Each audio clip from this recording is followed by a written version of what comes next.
Hi guys, welcome back to my channel. Today I'm going to be showing you my real property binder and how I tried to mind map and figure out everything that has to do with real property. Real property is definitely one of my best subjects, and it's because I broke it down like big chunks of information as if I were to explain it to a kindergartner. And this may sound crazy to you, but it actually works really well for me. And yeah, so let's get right into it. Here is what my mind map looks like. I have several of these depending on what topic I am doing. And it all starts from the center and it's all color coded. So to see what topic it is, I just look at the minty green. These were made using like highlighters and stuff, but like I'll quickly go into that because some people might be curious. These are the highlighters that I use. They're the mild liners, and they're from Japan, and they're really nice because they're less aggressive than neon, and they come in lots of shades so you can delve into more subtopics. So for example, for every topic, it's like the same, like whatever the topic is, it's in that shade. I don't know if you guys can tell. And then for each subcategory, it's like a different color as well. So like in my head, when I memorize things, I'll see it in color, if that makes any sense. Down to the pink. The pink becomes like the conclusion, if that makes any sense, because for example, for this one, what am I talking about? There's two categories of restrictive covenants. So obviously, if you guys don't know what I'm talking about, you guys can ignore it. But branching off into two sections, there's one that's called covenants running with the land that is enforceable by law, and then one that's via equity. So blah, blah, blah, blah, blah. You go all the way down, and then you see what the conclusion is. Sense at all. I think maybe we'll do like an easier subject because nobody, honestly, some people don't even know what the hell this is talking about. So like even people who are graduated or whatever. Like, so I think, what's like the easiest one? The easiest one I think is like joint tenancy. Like this one's an easy one to explain. So I'll just go into this to explain things.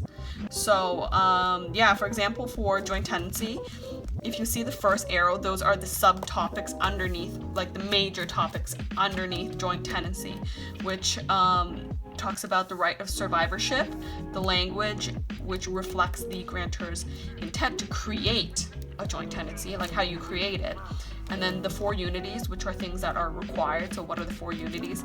And severance. So in order to have a joint tenancy, or what elements make up a joint tenancy, is the right of survivorship, the language and intent, the four unity, and severance theories. So depending on whatever a problem is asking, I would branch off into whatever one of these categories are. So for example, if you get like either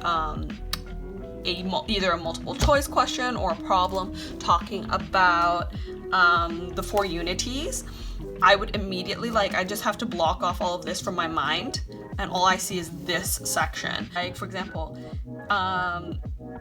is this property a joint tenancy if Bob did not convey in the same instrument? Then I would like just go here and then be like, no, because unity title, and then I talk about the four unities, and then I'd be like, no joint tenancy, if that makes any sense.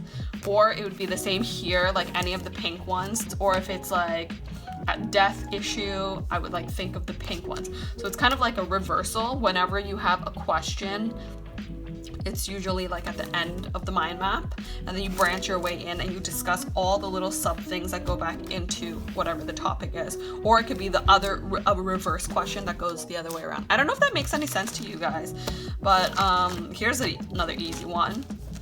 Landlord and tenant estate. So it would be like, what types of relationships can you have? Like what kind of tenancies can you have between a landlord and like a tenant? And it could be like at sufferance, at will, estate for years, or periodic tenancy, and then it just like branches off into like the different subcategories.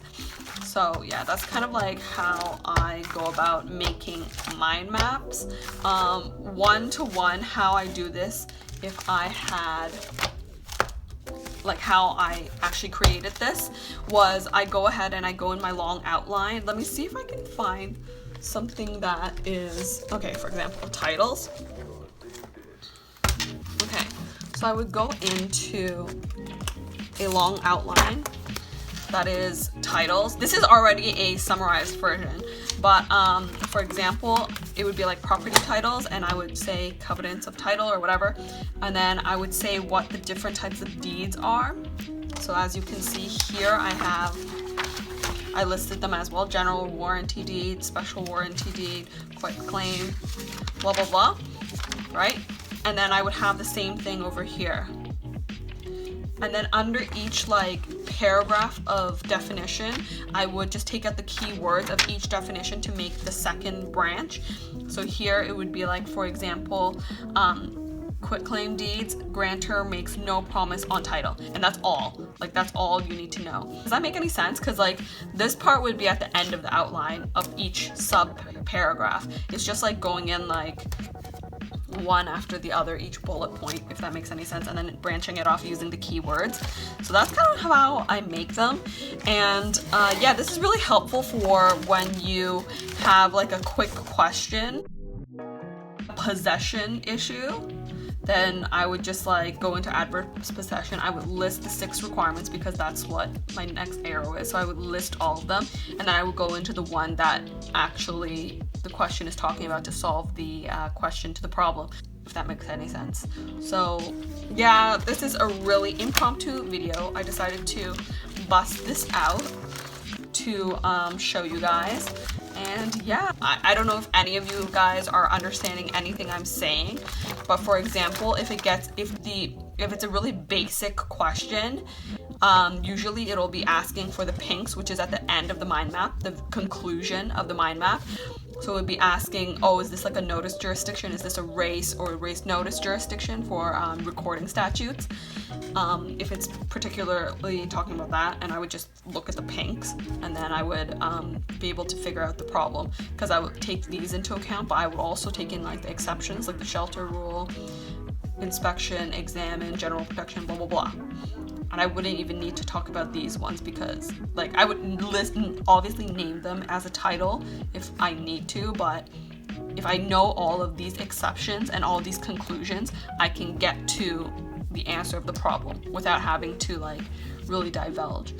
I don't know if you guys know what I'm trying to say. It's really hard for me to explain how my brain works and my own thoughts, but I thought I would just quickly upload this video and show you guys real brief, real quick. If you guys want me to create one of these charts, like as I'm going along, please let me know in the comments below. It's really difficult for me to explain visually what I'm trying to talk about, but I feel like this is the best possible way for me to quickly throw some content out there and just explain and show you guys how I see things in my mind, because this is how I literally split up important information in my mind so that everything has its own lane. Nothing is blended together. I know where, from the beginning to the end, where things lead based on a visual sort of representation.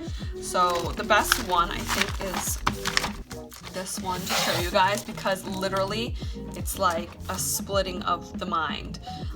Restrictive covenants, there's a lot of things that are similar with all the questions, but depending on whether it's like a covenant running with the land or an equitable servitude, it will branch off into like these 2 divisions. And that's the same with everything else in here, whether it's like this, something talking about like this or this or this, it stays in its own lane. And that's kind of how you want to like keep everything, or you're going to confuse the issues and confuse your answer talking about things that are non-important, and then you like completely don't get marks because you're not talking about the right subcategory within one topic of law, if that makes any sense at all. So that's how I kind of organize my thoughts sometimes when things are really, really complicated and have a lot of meaning in it. But I hope you guys understood and found this helpful in some way or another. This was a very impromptu video showing you guys how I organize some of my thoughts for really complicated topics and issues, especially dealing with real property. So yeah, that's the video. Hope you guys enjoyed it. I'll see you guys in my next one. Bye.